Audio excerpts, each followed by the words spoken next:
નમસ્કાર, આપ જોઈ રહ્યા છો પ્લેગ્રાઉન્ડ ધી સ્પોર્ટ્સ શો ને હું છું જય શર્મા. 2023ની ફાઇનલની હારનો એ સન્નાટો હજુ પણ ક્રિકેટ પ્રેમીઓના મનમાં ગુંજી રહ્યો છે. પણ હવે સમય થયો છે નવી શરૂઆતનો. 2027ના વન ડે વર્લ્ડ કપનો અને વન ડે વર્લ્ડ કપ માટે ભારતીય પસંદગી સમિતિએ અત્યારથી જ કમર કસી લીધી છે અને સંભવિત ખેલાડીઓને ઇયરમાર્ક પણ કરી દેવામાં આવ્યા છે. તો આગામી આઈપીએલના ખેલાડીઓ માટે લિટમસ ટેસ્ટ સમાન રહેશે, જ્યાં રોહિત અને વિરાટના અનુભવથી લઈને નીતિશ રેડ્ડી અને મયંક યાદવ જેવા યુવા જોશ પર પસંદગીકારોની બાજ નજર પણ રહેશે. ખાસ કરીને ખેલાડીઓની ફિટનેસ સૌથી મોટો પડકાર છે, કારણ કે જસપ્રીત બુમરાહ અને હાર્દિક પંડ્યા સહિતના સ્ટાર્સ માટે કડક ફિટનેસ ધોરણો નક્કી કરવામાં આવશે. શું આ નવી બ્લુપ્રિન્ટ ભારતને ફરી વિશ્વ વિજેતા બનાવશે? તે વિશે કરીશું ચર્ચા, અને આ ચર્ચા કરવા માટે આપણી સાથે સ્ટુડિયોમાં ઉપસ્થિત છે સ્પોર્ટ્સ એક્સપર્ટ અશોક મિસ્ત્રી. અશોકભાઈ, આપનું સ્વાગત છે. Thank you so much. અશોકભાઈ, 2027માં સાઉથ આફ્રિકા ઝિમ્બાબ્વેમાં સંયુક્ત રીતે વર્લ્ડ કપ રમાવા જઈ રહ્યો છે. કેવો રહેશે આ વર્લ્ડ કપ ને કેવી છે તૈયારી, તે વિશે ચર્ચા કરીએ તે પહેલા જોઈએ એક ખાસ રિપોર્ટ. ભારતે T20 વર્લ્ડ કપ 2 વાર જીતી લીધો અને વન ડે વર્લ્ડ કપમાં ફાઇનલમાં ભારત હારી ગયું હતું. હવે 2027માં વન ડે વર્લ્ડ કપ આવી રહ્યો છે. તેની તૈયારીઓ અત્યારથી જ શરૂ કરી દેવાઈ છે. તમામ મેચો જીત્યા બાદ ભારત ફાઇનલમાં હારી ગયું તે કોઈ સહન કરી શક્યું ન હતું અને નરેન્દ્ર મોદી સ્ટેડિયમ પર સન્નાટો પ્રસરી ગયો. ફરી એકવાર તૈયારીઓ શરૂ થઈ ચૂકી છે. એક અહેવાલ પ્રમાણે સંભવિત ખેલાડીઓને ઇયરમાર્ક કરી દેવામાં આવ્યા છે અને આઈપીએલમાં આ ખેલાડીઓ પર નજર રાખવા પસંદગી સમિતિના મેમ્બર્સને કહેવામાં પણ આવ્યું છે. મોહમ્મદ શમીનું નામ આ લિસ્ટમાં નથી, જ્યારે રોહિત અને વિરાટ બંને ખેલાડીઓ સામેલ છે. જોકે તેઓ રમશે કે કેમ તેના પર હજુ સસ્પેન્સ તો છે જ. ગિલ, યશસ્વી, વિરાટ, રોહિત, શ્રેયસ, ઋષભ, સંજુ, રાહુલ, રિંકુ, હાર્દિક અને નીતિશ રેડ્ડી, અક્ષર પટેલ, કુલદીપ ઉપરાંત ફાસ્ટર્સ જસપ્રીત, અર્શદીપ, સિરાજ, હર્ષિત, પ્રસિદ્ધ ખાસ નજર રાખવામાં આવશે, કારણ કે એક યા બીજા સમયે આ ખેલાડીઓ ઈજામાંથી પસાર થઈ ચૂક્યા છે. કડક ધારાધોરણમાંથી આ ખેલાડીઓને પસાર થવું પડશે, જેમાં ફિટનેસ સૌથી મોટો હર્ડલ છે. કુલદીપ, વરુણ, મયંક પણ નજર રાખવામાં આવશે. તો અશોકભાઈ, 2027માં સાઉથ આફ્રિકા ઝિમ્બાબ્વેમાં સંયુક્ત રીતે રમાનાર વર્લ્ડ કપની ભારતે તૈયારીઓ શરૂ કરી દીધી છે. એવા અહેવાલો છે. ગૌતમ ગંભીરનું મેનેજમેન્ટ જોરદાર કહી શકાય. કોઈ પણ પ્રસંગને તમારે, આપણા ઘરમાં પણ કોઈ પ્રસંગ હોય એને સક્સેસફુલ બનાવવો હોય તો તમારે એની તૈયારીઓ છે ઘણા બધા દિવસો પહેલાં, મહિનાઓ પહેલાં શરૂ કરવી પડે છે. તો આ તો વર્લ્ડ કપ છે અને આ વર્લ્ડ કપનું મહત્ત્વ ભારત માટે એટલે વધી ગયું છે કે ભારતે હમણાં તો સપાટો બોલાવી દીધો છે. T20 world cup Rohit Sharma જીત્યો, T20 વર્લ્ડ કપ સૂર્યકુમારે જીત્યો, ચેમ્પિયન્સ ટ્રોફી જીતી. એટલે જીતવાની વાત હોય તો રિસન્ટ પાસ્ટની અંદર ક્રિકેટ બહુ સારું રમાયું. બહુ સારું ક્રિકેટ રમાવાને કારણે ક્રિકેટ પાસેથી અપેક્ષાઓ લોકોની વધી ગઈ. બધાને એમ જ લાગે છે કે એકમાત્ર રમત એવી છે કે જે સૌથી વધુ રોમાંચ આપશે, સૌથી વધારે એના પૈસા વસૂલ કરશે, એવી એક રમત છે અને એ છે ક્રિકેટ. અને હકીકત બી છે. તમે વર્લ્ડ કપની આની આગળ આપણે જ્યારે હારી ગયા ત્યાં એ વર્લ્ડ કપની વાત કરો, તમામ મેચો સાહેબ આપણે જીત્યા છે અને વી પ્લેડ અ ફેન્ટાસ્ટિક ક્રિકેટ. પણ આપણે જીતી ના શક્યા. એક નો ડાઉટ કે ફાઇનલ આપણા હાથમાંથી કપ જતો રહે, બધું બરાબર, but the sympathy remained with team India. They played very well, to be precise. અને એટલા માટે અહીંયા આગળ જ્યારે અપેક્ષાઓ તમારી વધી જાય ત્યારે તમારે એનું આયોજન કરવું બહુ અગત્યનું બની જાય. અને આયોજન અહીંયા એકાદ બે વ્યક્તિનું નથી કરવાનું, તમારે આખા 11 જણા. હવે એ 11 જણાને તમારે એક વર્ષ સુધી 25 કે 30 વન ડે મેચો હજુ ભારત રમશે વર્લ્ડ કપ પહેલાં, તો એ 30 મેચો પહેલાં તો રમાડવાની. એક તો વન ડે મેચો અત્યારે ઓછી રમાય છે અને એ રમાડવા માટે એટલી શારીરિક સ્વસ્થતા અને ફિટનેસ અને ઇન્જરી આ બધાથી દૂર રાખીને ખેલાડીઓને તમારે આ કહે છે કે ભાઈ 20 કે 22, 25 ખેલાડીઓ જે કંઈ સિલેક્ટ થયા હશે એ ખેલાડીઓ છે જ. પણ હવે જોવાનું એ છે કે શું આ ખેલાડીઓમાં T20 વર્લ્ડ કપ જીત્યા આપણે, પણ શું આ ખેલાડીઓમાં વન ડે વર્લ્ડ કપ જીતવાની ક્ષમતા છે. એ અલગ ટેમ્પરામેન્ટની ગેમ છે. આ તો તમારી ટેમ્પરામેન્ટની ગેમ, પહેલા બોલથી છગ્ગા ચોગ્ગા, પહેલાંમાં તો તમે સેટલ થઈ શકો છો. તો એ ધૈર્ય સાથે રમવાની તાકાત કોનામાં છે એ અહીંયા જોવામાં આવશે. એટલે બહુ જ મહત્ત્વનું છે. તૈયારીઓ એટલા માટે પણ શરૂ કરવામાં આવી છે કે તમે દરેકે દરેક ખેલાડીને પૂરતી તક આપી શકો. તમારે ધારો કે એમ કહો કે આ 20 ખેલાડીઓ મારા રમશે, તો એ 20 ખેલાડીઓને તમારે 25માંથી એટલીસ્ટ 10 મેચો રમે એવી વ્યવસ્થા કરવાની છે. So that is all has been done. એ એટલા માટે અત્યારથી આ લોકો તૈયારી કરે છે કે ભાઈ હવે 2027 તો નેક્સ્ટ યર, એ કે બહુ લાંબુ નથી. તો એટલા માટે અત્યારથી એ ગિયરઅપ કરીને એવું આયોજન કરવું છે કે જેથી કરીને આ 30 વન ડે મેચો રમાવાની છે અલગ અલગ દેશો સાથે. એ 30 વન ડેમાં આ 20 કે 22 ખેલાડીઓને એટલીસ્ટ અમુક મેચો રમવા મળે એવું આયોજન કરવાનું છે. બોલિંગ જોવાની છે, બેટિંગ જોવાની છે, ફિલ્ડિંગ જોવાની છે, તેમની ફિટનેસ જોવાની છે, એમનો ટેમ્પરામેન્ટ જોવાનો છે, આ બધી જ વસ્તુ જોવામાં આવશે. હવે વાત એમ છે કે ભાઈ એને ક્યાંથી, ખેલાડીઓ બહારથી તો આપણે લાવવાના નથી, તો તમારી પાસે અવેલેબલ કોણ છે? તો તમારી પાસે અવેલેબલ વિરાટ કોહલી છે, રોહિત શર્મા છે, KL રાહુલ છે. આ બધા ખેલાડીઓ છે જે કે રિસન્ટ પાસ્ટમાં આપણને જોવા મળ્યા નથી, T20 વર્લ્ડ કપમાં જોવા નથી મળ્યા. તો એ ખેલાડીઓને પણ રમવાની પૂરતી તક મળે અને એ વર્લ્ડ કપમાં રમી શકે એવી ક્ષમતા ધરાવે છે કે નહીં એનું એનાલિસિસ થાય, અને એટલા માટે આ વસ્તુ કરવામાં આવે. બીજું, ગૌતમ ગંભીર 2027ના વર્લ્ડ કપ સુધી કોચ છે. એટલે દરેકે દરેક કોચની એમ ઈચ્છા હોય કે હું ભારતને એક એવી જગ્યાએ મૂકીને જઉં કે જ્યાં જગ્યાએથી પાછળ એને માત્ર ને માત્ર સફળતા જોવાની મળે. T20 વર્લ્ડ કપ જીતી લીધો, ચેમ્પિયન્સ ટ્રોફી જીતી લીધી, અને જો આ વર્લ્ડ કપ પણ જીતી જાય તો સોનામાં સુગંધ ભળી એમ કહેવાય. અને ખાસ કરીને ગૌતમ ગંભીરની કારકિર્દીમાં આટલી બધી ઘટનાઓ ઘટી છે, એ કદાચ પહેલો એવો કોચ બને કે જેના અંડરમાં આપણે આટલું બધું સારું પ્રદર્શન કરી રહ્યા છે. વિરાટ કોહલી કેપ્ટન હતા ત્યારે આપણે ના જીતી શક્યા, રોહિત શર્મા કેપ્ટન હતા, એ ગૌતમ ગંભીર ના અંડરમાં આપણે જીતી શક્યા. તો આ પરિસ્થિતિની અંદર ક્યાંક ને ક્યાંક એમ કહી શકાય કે અપેક્ષાઓ વધારે છે, એટલા માટે આયોજન, એટલા માટે તૈયારીઓ. એ એવા 11 ખેલાડીને લઈને જવા માગે છે ગૌતમ ગંભીર કે ટકોરા બંધ, એમ કે પૂરેપૂરા તૈયાર કરાયેલા, પૂરેપૂરા એને ચકાસાયેલા એ ખેલાડીને લઈ જવા માગે છે. એટલે એનું આયોજન, અને એ તો ચેમ્પિયનની નિશાની છે. If you don't plan your things you can't grow. તમે આજે તમારું વર્ચસ્વ બનાવી રાખી શકો એટલા પૂરતું, you can't grow. A grow થવા માટે, આગળ જવા માટે, નવી ક્ષિતિજો પાર કરવા માટે યુ નીડ ટુ પ્લાન. અને એ પ્લાનિંગ અત્યારથી શરૂ કર્યું. એટલે BCCI બી આના માટે દે નો કે કેટલી જવાબદારી છે અત્યારે ભારતીય ટીમ પર, ભારતીય કોચ ઉપર કેટલું દબાણ છે. કારણ કે બધેથી તમે આશાઓ આપી છે, ચેમ્પિયન્સ ટ્રોફી જીતી ગયા, T20 વર્લ્ડ કપ જીતી ગયા, બધી જ મેચો જીતી ગયા, આપણે જેટલું બધું બની શકે એટલી. તો ક્યાંક ને ક્યાંક એટલા માટે, અને ગૌતમ ગંભીર વેરી મેટિક્યુલસ, વેરી સિસ્ટમેટિક, અને સિસ્ટમેટિક ખેલાડી તરીકે અથવા એક વ્યક્તિ તરીકે, એક મેનેજર તરીકે, એક આયોજનકર્તા તરીકે હી નોઝ કે મારે શું કરવાનું છે. આઈ think that planning has been done very well. અને એ રીતે હવે આ ખેલાડીઓને ચકાસવાની કામગીરી શરૂ કરવામાં આવશે. અશુભાઈ, જ્યારે પણ વન ડે વર્લ્ડ કપની વાત કરીએ તો કેટલાક નામ સામે આવે, કપિલ દેવ, મહેન્દ્રસિંહ ધોની, રોહિત શર્માની યાદ આવે. શું સામ્યતા, શું વિરોધાભાસ ને શું પરિણામ? આ તમે બહુ સારી વાત કરી, કારણ કે જીતો એટલે હંમેશા તમને સૌથી વધારે ગમતી વસ્તુ બની જાય. 1983નું વર્લ્ડ કપ વેસ્ટ ઇન્ડિઝને હરાવીને જ્યારે કપિલ દેવે જીત્યો, કોઈના સપનામાં ખ્યાલ નહોતું કે આપણે જીતીશું, પણ ભારત જીત્યું. તો આ એક બહુ મહત્ત્વની ઘટના તરીકે કપિલ દેવ એક જ વ્યક્તિ એવો હતો કે જેને એમ વિશ્વાસ હતો કે નહીં, હું જીતીશ. ખેલાડીઓ જે હતા, ખેલાડીઓ અત્યારના જેટલા ફિટ, ફાઇન, શાર્પ એવા નહોતા, એટલી બધી ફાસ્ટ બોલિંગ નહોતા નાખતા, એટલો મોટો રનઅપ નહોતા લેતા. મદનલાલ 7-8 પગલાની રનિંગ લે, બિન્ની એટલું જ દોડતા હતા, મોહિન્દર અમરનાથ તો 3-4 ડગલામાં એ કરીને મીડિયમ પેસ બોલિંગ નાખતા હતા.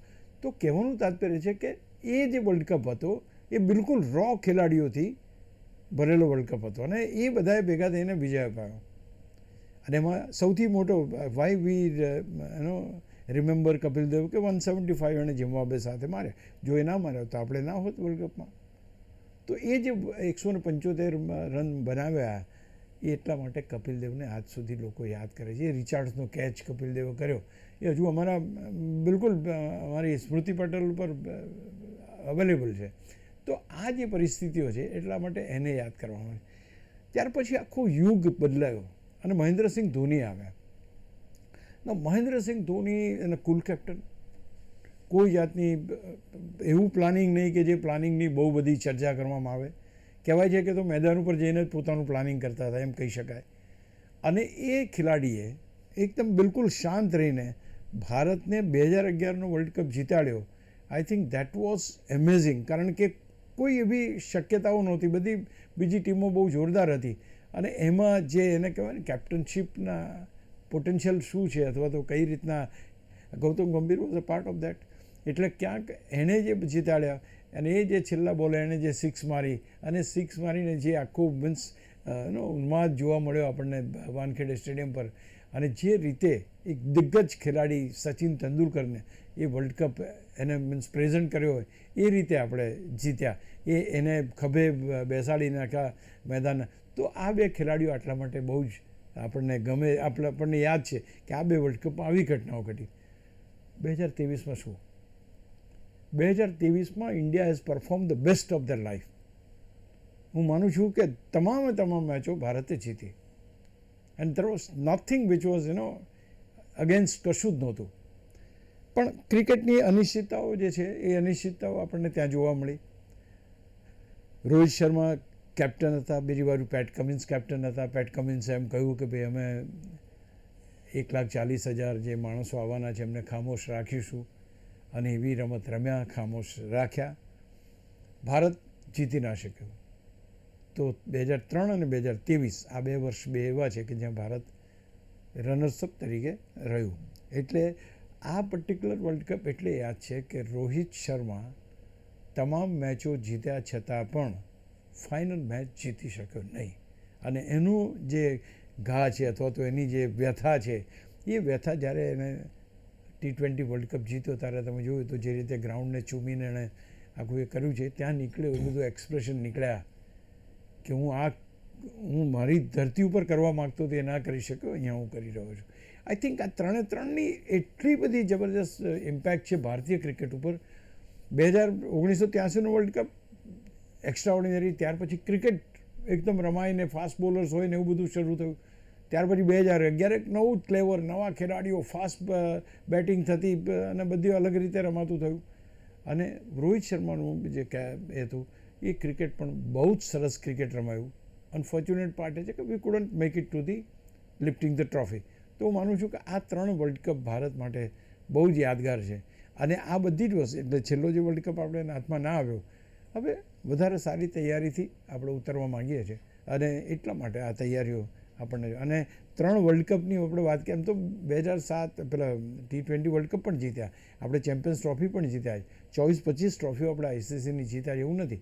પણ ક્યાંક આ પ્રકારનો વર્લ્ડ કપ અને એ બી ટચ એન્ડ ગો કે આપણા હાથમાંથી જતો રહે ને આપણા જ મેદાન ઉપર, એ ક્યાંક દુઃખ જરૂર રહે, એ અત્યારે જોવા મળી રહ્યું છે. અને આ વખતે જે પ્રમાણે તૈયારીઓ સાથે ઉમટી રહ્યા છે તો 20 ખેલાડીઓના નામ સામે આવ્યા છે, જેમાં વિરાટ કોહલી અને રોહિત શર્માના નામ પણ સામેલ છે. શું લાગે છે આ ખેલાડીઓનું ભવિષ્ય, અશોકભાઈ? અને એ સાથે જ બીજો સવાલ કે મોહમ્મદ શમી આ લિસ્ટમાં નથી, તો શું એ કહી શકાય કે ભારતીય જર્સીમાં આ ખેલાડી હવે જોવા નહીં મળે? દુઃખદ ઘટનાઓ છે, કારણ કે એ તો સ્વાભાવિક છે કે નવા ખેલાડીઓ આવે ને જૂના ફેઝ આઉટ થાય, અને થવાના છે. કોઈ વહેલા થાય, કોઈ મોડા થાય, કોઈને ધક્કા મારીને કાઢવા પડે, એવું પણ બને છે. ઘણી એવી ઘટનાઓ છે કે જ્યાં ક્રિકેટર પ્રદર્શન કરતો ન હોય તે છતાં ઘણા વર્ષો સુધી રમતો હોય, એવી પણ ઘટનાઓ છે. ઘણી બધી મેચો રમ્યો હોય. અલ્ટિમેટલી જોવા જઈએ તો મોહમ્મદ શમી એક એના એવા કેરિયરના પાડા ઉપરથી ફરી કન્સિડર નથી થયો કે જ્યાં આગળ એ કન્સિડર થઈ શક્યો હતો. એ પરફેક્ટ ખેલાડી હતો. ફાસ્ટ બોલિંગની આપણે વાત કરી રહ્યા હતો. He could have been considered, પણ એને T20 વર્લ્ડ કપની વાત હોય કે પછી વન ડે વર્લ્ડ કપની વાત હોય, કન્સિડર કરવામાં નથી આવ્યો. એનો અર્થ બીજો કશો નથી કે મોહમ્મદ શમી ઇઝ નોટ ગુડ કે એવું નહીં. અહીં મારી દ્રષ્ટિએ હું અલગ રીતે જોઉં છું. ઇવન જસપ્રીત બુમરાહ અત્યારે સ્કેનરમાં છે, અહીં આગળ ભારતની ટીમ અત્યારે નવા યુગના ખેલાડીઓથી શરૂઆત કરવા માગે છે. નવા ખેલાડીઓ, નવા બોલર્સ, નવા બેટર્સ, આ બધી વસ્તુ એ એપ્લાય થઈ રહી છે. એટલે એની અંદર આ તો થવાનું કે ભાઈ આ ખેલાડી બહાર, કારણ કે આપણે તો અલ્ટિમેટલી 15 જણા સિલેક્ટ કરવાના, 11 જણા જ રમવાના છે, એથી વધારે તો કંઈ રમવાના નથી. તો એટલા માટે મોહમ્મદ શમીનું આઉટ થવું હું બે રીતે જોઉં છું. હી left the cricket, he left the means કે એ સિલેક્ટ ના થયા જ્યારે he was on very good form. એટલે બધા પૂછવા લાગ્યા. સુનિલ ગાવસ્કરે બહુ સારું પૂછ્યું હતું, વાય અને વાય નોટ, કે રિટાયર થાવ તમે તો વાય અને વાય નોટ, આ બે સવાલો પૂછાવો છે. બધાએ પૂછ્યું કે મોહમ્મદ શમી કેમ નથી રમતો, રિટાયરની વાત અહીંયા નથી, કેમ નથી રમતો, એ બધાએ પૂછ્યું. તો દેટ મીન્સ કે એ ખેલાડીની એટલી વેલ્યુ એ વખતે ભારતના તમામ ક્રિકેટ ચાહકોએ અનુભવી. This is what is required. ઘણી વખત એવું હોય કે ભાઈ જતા કેમ નથી, વાય અને વાય નોટ. તો આ પરિસ્થિતિમાં મોહમ્મદ શમી એક, હજુ તો ખેર IPL છે, બીજી ઘણી બધી, અને બીજું મહત્ત્વનું પાસું એ પણ છે કે ફાસ્ટ બોલર્સની કેરિયર બહુ લાંબી નથી હોતી ઇન ધ સેન્સ કે they are frequently going for injuries. હવે થાય છે એવું કે તમે ઇન્જરીઝ છે તમારી પાસે, તમારી એજિંગ છે, ઇન્જરીઝ છે, યંગ છોકરાઓ સારું કામ કરે છે. હવે અહીંયા બીજું એવું છે કે તમારી ડિપેન્ડન્સી બોલિંગ ઉપર છે કે બેટિંગ ઉપર છે. તો now the things are changing. Allrounders વધારે ટીમમાં છે, એક્સક્લુઝિવ બોલર્સ બહુ ઓછા છે. બધાને ખબર છે કે ભાઈ બેટિંગ આપણી તગડી છે તો બોલિંગ થોડી આમ તેમ હશે તો આપણે સર્વાઈવ કરી જઈશું. તો અહીંયા આગળ એનું નામ નથી, એટલે દુઃખ ચોક્કસ છે કે હજુ એનામાં પેશન છે, પણ 2027 સુધી વધુ સમય જશે ત્યાં સુધી હું નથી માનતો કે એટલો ઇફેક્ટિવ રહી શકે. બીજા બે નામ તમે કહ્યા, રોહિત અને વિરાટ કોહલી. હવે આ બે ખેલાડીઓ કેટલું રમશે, કેમ રમશે, ક્યારે રમશે, આ એ ખેલાડીઓ જવાબ આપી શકે એવી સ્થિતિમાં છે. પણ હા, એમનું નામ અત્યારે છે. લાસ્ટ વન ડે જે એમણે રમી એ આહ્લાદક રમી, જોરદાર રમી, પરફેક્ટ રમી, સેન્ચુરી સાથે રમી. એટલે કોઈ એમ નથી કહેતું કે આ બેને કાઢી નાખો, કારણ કે હજુ પણ. અને બીજું કે જે દમ આપણને જોવા મળ્યો હતો 2011માં, જે દમ આપણને જોવા મળ્યો હતો 2023માં, એ દમખમ હજુ આ ખેલાડીઓમાં જોવા મળી શકે એમ છે. એ ફાઇનલ જે અમદાવાદમાં રમે એમાંય સૌથી વધારે સ્કોર વિરાટ કોહલીનો જ હતો. તો ક્યાંક ને ક્યાંક એમ કહી શકાય કે આ ખેલાડીઓની ઇમ્પોર્ટન્સ હજુ યથાવત છે. હવે કારણ કે હજુ તો 2027માં રમીશું, એ પહેલાં 25 મેચો રમવાની છે. એ 25 મેચોમાં કેટલી મેચોમાં એમને તક મળે છે અને કેવું પરફોર્મન્સ એમનું છે એના ઉપર નક્કી થશે કે whether they will be the part of the team or not. Virat કોહલીની જો વાત કરો તો he still in the form, બહુ સારામાં સારું રમે છે, ફિટનેસ એની જોરદાર છે. Rohit Sharma, yes, fitness point of view તમે જુઓ કે તમે રન્સ પોઈન્ટ ઓફ વ્યૂ તમે જુઓ તો ક્યાંક ને ક્યાંક હી ઇઝ લેકિંગ. તો હવે કોને લે છે, કોને કે જ્યારે તમે મિશન પર જતા હો then you required your best people in the team. એટલે એ બેસ્ટ પીપલ જ્યારે સિલેક્ટ કરવાનો હોય, બેસ્ટ પર્સન, બેસ્ટ ખેલાડી, ત્યારે કદાચ રોહિત શર્મા એલિમિનેટ થઈ જાય એવું લાગે. અશોકભાઈ, હવે એવા પણ અહેવાલો સામે આવી રહ્યા છે કે પસંદગી સમિતિના સભ્યોને IPLની મેચો પર ખાસ નજર રાખવામાં આવે તેવું કહેવામાં આવ્યું છે, અને ખેલાડીઓ જે આ નક્કી થયા છે તેની પર નજર રાખવાનું કહેવામાં આવશે. શું રીઝન? તમારે 11 ખેલાડીઓ તમે આસમાનમાંથી તો લાવવાના નથી. You are going to pick up from the same people, આ જ લોકો રમશે. એટલે એ લોકો જ્યારે રમવાના હોય તે વખતે તમારે કેવું પ્રદર્શન કરે છે, એની રિધમ કેવી છે, કેટલો રનઅપ લે છે, કેટલો શોર્ટ રનઅપ લે છે, કેટલી સક્સેસ થાય છે, કેટલો સફળ નથી થતો, આ બધી જ વસ્તુ ધ્યાનમાં રાખવામાં આવશે. બીજું, T20 ફોર્મેટમાં કોઈ પણ સારો બોલર એને માર પડે એ કેટલું કંટ્રોલ કરી શકે, કેટલી ઇફેક્ટિવ બોલિંગ એ કરી શકે એ પણ જોવા. ભલે પેલું ફોર્મેટ છે 10 ઓવર તમારે કરવાની છે, you got a time to do it, પણ અહીં આગળ હું માનું છું ત્યાં સુધી T20ની અંદર એ જોવામાં આવે ભાઈ 20 ઓવર સુધી તો આ ખેલાડી ટકોરવા જેવું કામ આપે છે, તો એ ખેલાડી ટીમ માટે સારો છે. કોઈકને રિપ્લેસ કરવો હોય, કોઈનામાં કોઈ ટેકનિકમાં કંઈ પ્રોબ્લેમ આવતો હોય તેને રિપેર કરવો હોય, તો આ બધી વસ્તુ એ within this span of time થઈ શકે. અચ્છા, બીજું કે આ મહિના, 1.5 મહિના, 2 મહિના સુધી આખો IPLનો એ ચાલશે, એટલે બધા જ ખેલાડીઓ IPL રમવામાં બિઝી હશે. એટલે પસંદગી સમિતિના સભ્યો જે છે એમને કહેવામાં આવ્યું છે કે ભાઈ તમારે એટલીસ્ટ એક મેચ વીકમાં જોવી, મીન્સ તમારે અલગ અલગ જગ્યાએ જઈને, અને યુ હેવ ટુ એન્શ્યોર કે ભાઈ તમે આ ખેલાડીઓ બરાબર રમે છે કે નહીં. કારણ કે એક જ વાર જાય માણસ જોવા માટે તો તમને 22 ખેલાડીઓ જોવા મળે, એમાં લગભગ 10-12 ખેલાડીઓ તો ઇન્ડિયાના હોય જ, તો તમને જોવા મળી. તો આ પરિસ્થિતિ એક ડેફિનેટલી એક ખાસ એ કરવામાં આવી. પણ એની સાથે સાથે એક બીજી વાત, કદાચ આગળના પ્રશ્નમાં આવે પહેલાં આમાં જ કહી દઉં કે ભાઈ more emphasis is to be kept on the bowlers, fast bowlers. આ ફાસ્ટ બોલર્સ ઉપર વધારે ધ્યાન આપવામાં આવશે. હવે શા માટે ધ્યાન આપવામાં આવશે? તો જેટલા ફાસ્ટ બોલર્સ ભારત પાસે છે એ ફાસ્ટ બોલરને એક યા બીજા તબક્કે ઈજા થયેલી છે. ઈજા થયા પછી પરત ફરેલા ખેલાડીઓ એ મેચમાં કેવું પ્રદર્શન કરે છે, કેટલી એક્યુરેસી રાખે છે, કેટલી ફિઝિકલ ફિટનેસ બતાવી શકે છે, આ બધાની પણ એનો એક એનાલિસિસ એનું એ થશે કે ભાઈ જસપ્રીત બુમરાહ તો શું બધી જ મેચો મુંબઈ ઇન્ડિયન્સની રમાડવી એ યોગ્ય છે કે એને થોડો રેસ્ટ આપવો પડશે, કે એને થોડો ટાઈમ આપવો પડશે, એ પણ વસ્તુ ચેક કરવામાં આવશે. Prasidh Krishna same problem, Mohammed Siraj same વસ્તુ છે, હર્ષદીપ સેમ છે. Everybody has came from the injury, અને એ ઇન્જરી વધે નહીં એ ધ્યાન રાખવાનું છે.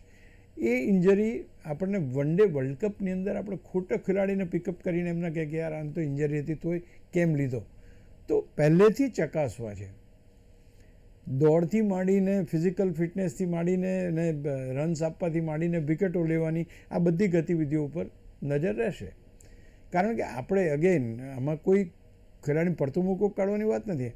કોણ ફિટ છે એ 2027ના વર્લ્ડ કપ સુધી કોણ સસ્ટેન થઈ શકશે.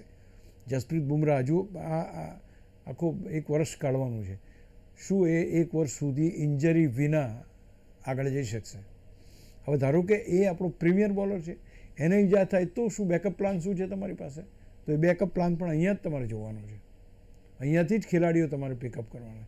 એટલે હું માનું છું કે બહુ જ અગત્યની બાબત એમણે જે એમ્ફેસાઇઝ કર્યું છે કે ફાસ્ટ બોલર્સ, હર્ષિત રાણાની વાત છે, અત્યારે ઇન્જરીમાં છે, જસપ્રીત બુમરાહનું ઓપરેશન થયું હતું, હર્ષદીપને તો સિરાજ હતા, તો આ બધા જ ખેલાડીઓ જ્યારે રમે ત્યારે આ બધી બાબતોનું ધ્યાન રાખવામાં અને ફર્ધર ઇન્જરીઝ ના થાય અને વર્લ્ડ કપ સુધી સલામત રીતે એ પ્રેક્ટિસ કરે અને રમે, આ પણ જોવાનું કામ એ BCCI ના જે પૂર્વ ખેલાડીઓ અને કમિટી મેમ્બર્સ છે કરશે. તો સગભાઈ એમ કહી શકાય કે 2027ના વર્લ્ડ કપ સુધી ગંભીર કોચ તરીકે છે, તેના કાર્યકાળમાં પણ આ વર્લ્ડ કપ જીતવા માગે છે. તેમ કહી શકાય તેણે તેના નામે ચેમ્પિયન્સ ટ્રોફી અને T20 વર્લ્ડ કપ તો લખી દીધો. આ એક રેકોર્ડ બની જાય. અપેક્ષાઓ કોની પાસે હોય? જે ડિલિવર કરે. He delivers. અને even he is very much keen કે હું મારા કાર્યકાળમાં આ પણ એક ટ્રોફી જીતું. It's a very exciting thing to do. આજે તમે કોચ તરીકે એમ કહો છો કે આ ટ્રોફી મારે જીતવી છે અને એના માટે I am going to put 200%. It is great for the India. પહેલાંના જમાનામાં આવું નહોતું. પહેલાંમાં આટલી કોમ્પિટિશન, અત્યારે કટથ્રોટ કોમ્પિટિશન છે, એટલી ખેલાડીઓમાં કોમ્પિટિશન છે. તમે જુઓ 500 ખેલાડીઓ છે આપણી પાસે કે જે હમણાં તો કોઈ કીધું હતું કે 3 ટીમ જો બનાવીને ભારત રમે તો એ 3-3માં જીતીને આવે એવી ટીમ છે ભારત પાસે. Let it be one day or let it be test or let it be T20.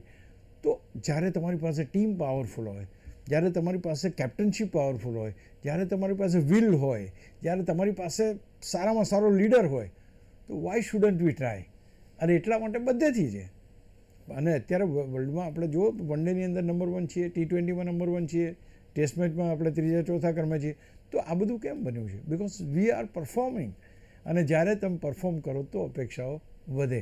Perform ના કરતા હોય તો કોઈ અપેક્ષા રાખવાનો સવાલ નથી કે ના ભાઈ. જો સાઉથ આફ્રિકાની તમે વાત લઈ લો, સાઉથ આફ્રિકાને ચોકર્સ કહેવામાં આવે. મહત્ત્વની મેચોમાં સાઉથ આફ્રિકા હારી જાય છે, હજુ પણ એ જ કન્ટિન્યુ છે. તો એ ટીમો પાસેથી અપેક્ષા એમને ખબર હોય કે આ સેમિફાઇનલ ફાઇનલ આવીને આ ટીમ જવાની. ઇન્ડિયામાં કોઈ એવું કહેતું નથી, because we have still got a strongest team which can definitely win the world cup. અને કોઈ પણ કેપ્ટન હોય, આજે કેપ્ટન ઉપર બી છે ને, સૂર્યકુમાર યાદવ, શુભમન ગિલ છે, તો એની કેપ્ટનશીપમાં વર્લ્ડ કપ તો એ બી લખાય ને કે ભાઈ શુભમન ગિલની કેપ્ટનશીપ હતી, ગૌતમ ગંભીરનું કોચિંગ હતું અને ભારત વર્લ્ડ કપ જીત્યો. તમે વિચાર સૂર્યકુમારની કેપ્ટનશીપમાં જીત્યા અને અહીં તો કેવી પરિસ્થિતિ છે. Coach is Gautam Gambhir is very lucky man. Champions trophy Rohit સાથે જીત્યા, પહેલો વર્લ્ડ કપ તો ખૈર, બીજો વર્લ્ડ કપ જીત્યા સૂર્યકુમાર યાદવ સાથે, અને વન ડે વર્લ્ડ કપની વાત કરીએ તો ત્રીજા કેપ્ટન શુભમન ગિલ પાસે. આ બી એક બહુ મહત્ત્વની વાત છે ને. તો હું માનું છું કે દરેક કેપ્ટન, કોચ, બોર્ડ એ બધા એ વિચારતા હોય કે ભાઈ આપણી ચેમ્પિયનશિપ, એના ફાયદા તો અનેક છે જ. લોકો મેચ જુએ છે, આવે છે, પૈસાની કમાણી છે, બધી જ વસ્તુ, અને જીતનાર ટીમને લોકો પૂજે છે. એટલે એવું જ જ્યારે વિમેન્સ વર્લ્ડ કપ જીત્યા ત્યારે હરમનપ્રીત કૌરે કહ્યું હતું, હવે અમે જીતી ગયા એટલે અમે એ લેવલમાં આવી ગયા. સો નાવ ઇન્ડિયા પાસે અત્યારે અંડર 19 લઈ લો, વિમેન્સ લઈ લો, મેન્સ લઈ લો, વેટેજવાળી ટીમો છે, અને એટલા માટે અપેક્ષાઓ વધારે છે. અશોકભાઈ, સમયનો અભાવ છે, પરંતુ એક મહત્વનો સવાલ છે. એક તો પર્સનલ રેકોર્ડ નહીં પણ ટીમ પહેલાં. આ નિયમ વન ડે વર્લ્ડ કપમાં પણ લાગુ પડી શકે છે. તો ખાસ કરીને વિરાટ કોહલી અને રોહિતની રમત ધીમી કરી શકે છે આ નિયમ. તમે એક અલગ ફોર્મેટમાં રમવા જઈ રહ્યા છો. ધેર્સ અ વેરી મચ, બહુ જ મોટો ફેરફાર છે, અહીંયા ચેન્જ છે. અહીંયા તમારે પાર્ટનરશિપની જરૂર પડશે, અહીંયા તમારે રન્સની જરૂર પડશે, અહીંયા તમારે સેન્ચુરીની જરૂર પડશે. T20ના નિયમો એ 100% અહીંયા એપ્લાય કરવો મુશ્કેલ છે.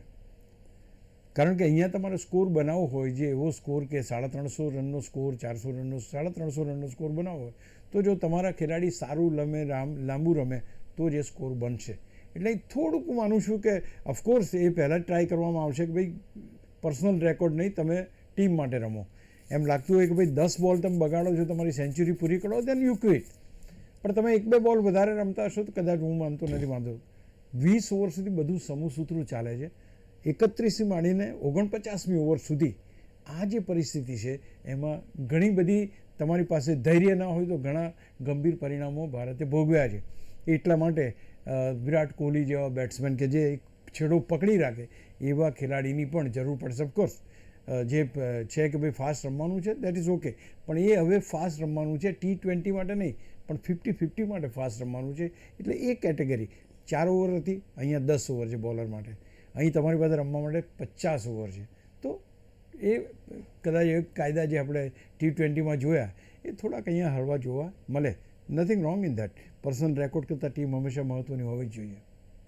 તો મિશન ઓડીઆઈ વર્લ્ડ કપમાં હતી આજની ચર્ચાને. આ ચર્ચા કરવા માટે અશોકભાઈ અમારી સાથે ઉપસ્થિત રહ્યા, તે બદલ ખૂબ ખૂબ આભાર. Thank you. તો આવી રીતના દરેક સ્પોર્ટ્સ ઇવેન્ટ્સના પ્રિવ્યૂ, રિવ્યૂ, એનાલિસિસ અને ડિસ્કશન માટે જોતા રહો પ્લેગ્રાઉન્ડ ધી સ્પોર્ટ શો. નમસ્કાર.